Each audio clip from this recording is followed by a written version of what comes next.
You see, in every pen, we then have a resting bay, so that when it's very wet, they come and just bask before it's time for them to go to pasture. So, let me take you back. So when I went to university, my dad had told us so many times that people in Nairobi eat donkeys that I believe that the meat in the maize was donkey. And I think it was. Because I ate once and I was like, this is not meat. So how we operated as a family is whoever is coming to the village comes with a cooler box. So they slaughter the goat for you and then you take it to everyone in Nairobi and then people will distribute it and put it in the freezer. And so that's how I lived all my life. All my life was, I don't eat meat from Nairobi. I believed meat from Nairobi was from donkeys. And my dad actually, he still believes that.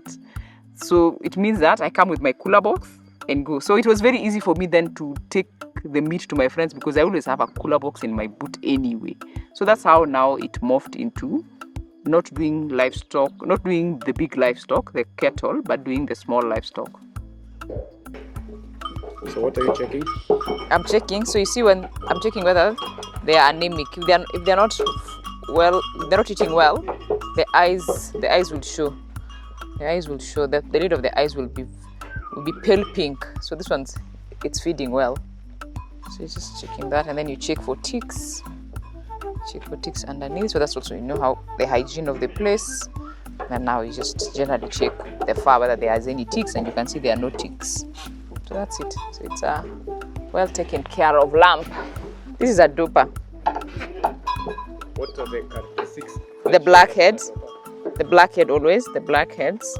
And you can already tell this one is less than 1 month, but you can even tell how heavy it is. So you can the black head is always the characteristic of a dopa. Black head, but you can tell, and then you can see the tail. This one has not. So normally we dock the tails to avoid diseases. So you can see the tail is a straight tail. If it was docked well, it would be a very short tail. Yeah, so this guy is doing well.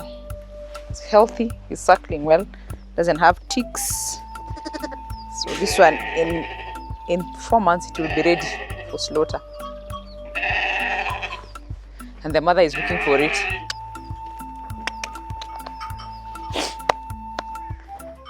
You see how the mom is such a bad breed, but it's given us such a good breed. As I'm herding in hills, maybe herding in hills, I remember, first of all, livestock farming was perceived to be for a person who's not gone to school, for an old person, it was perceived to be just a thing that even the young guys don't want to associate with. So of course that's just the name for herding in hills. Like you can still herd and look very good in your hills. I don't know whether hills are practical, but yes, once in a while. So my former job was in international organizations, and I worked as a humanitarian worker, as a humanitarian lawyer, because that's what I was trained for in school. I think the structures and the systems, and then also being there was a lot of things, they used to call something called community partnership. That community partnership had structures. So the structures around the community partnership, I think, is what we use to the community. So we call the community that keep our animals, we call them breeders.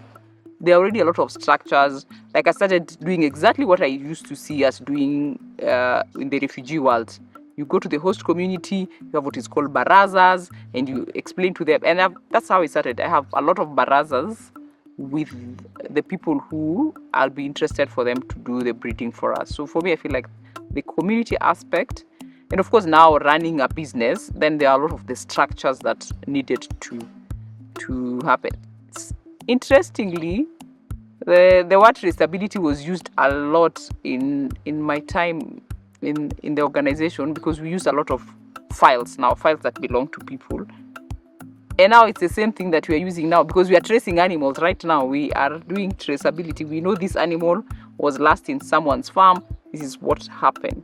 So I feel like that then brings a lot of order and structure. So it wasn't very hard for me to have that in the organization. The belts have different jingles, and they are put on different type of animals. Mostly it's the first animal, the one that heads the pack, and then that always remains behind so that you can hear it. because we're the one that heads the pack and the one that remains behind and don't go at the same pace. So the shepherd is always aware of that. Remember, livestock generally is not associated with a woman, and not also that women in the pastoral community, which the Ma is part of the pastoral community, are to be seen, not to be heard. You're supposed to be seen. In fact, when they tell you the kids are doing well, just remember out of that kid, the kid's story. Remember the wife is there. Because for us, before we do anything, we ask you, how are you? We always have pleasantries. And someone will say, the children are doing well. Just remember in the children, the wife is there as well. So I come back, and not only that, I have to have barazas. And these barazas, you have to have them with the men, because the men are the one that own the livestock. So first time I remember I went with my father, and I remember someone just came and said, hey, excuse me, you need to stand up. I'm like, why should I stand up? Because there are not enough seats. And because there are not enough seats, the thing for the community is that the women are the one that sits on the floor. So I'm thinking, no, I should not stand up. So of course, the one I stand up and tears all through.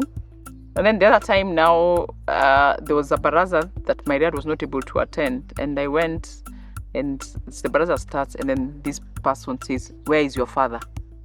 I said, no, I'm the one who is here. And so for that already, they think, first of all, who are you? Why are you speaking to us? You speak through a man. 2, you now are telling us this is how things are going. So you're making decisions for us. It still is. Up to today, there are people who I know cannot transact with me, not because I don't have the money, not because I don't have the knowledge, but because simply you are a woman. Even surprisingly, even in the ranching industry, I have had people text me and said, hi, sir, and they continue their messages. So I never correct. I just continue and continue. And then one day you see me and you're like, oh, all along I thought I was chatting with a man, because the ranching industry as is already is a man-dominated industry. You can see the long ears. The long ears is what we call the gala, or what the Maasai call the siolo. The long ears. So you can already, and it's like the ears are like navy blue. If you look at their ears, it's not just long and white, it's long and navy blue. So that's what we call the gala goats, or the siolo. And then the ones that are black in them, that's the East African, the local East African goat. And then the billy goat now, that is also trying to get ready. We are giving it time to get ready for mating. It's a cross of a boa and a gala. So the gala gives it the height, the boa gives it the body.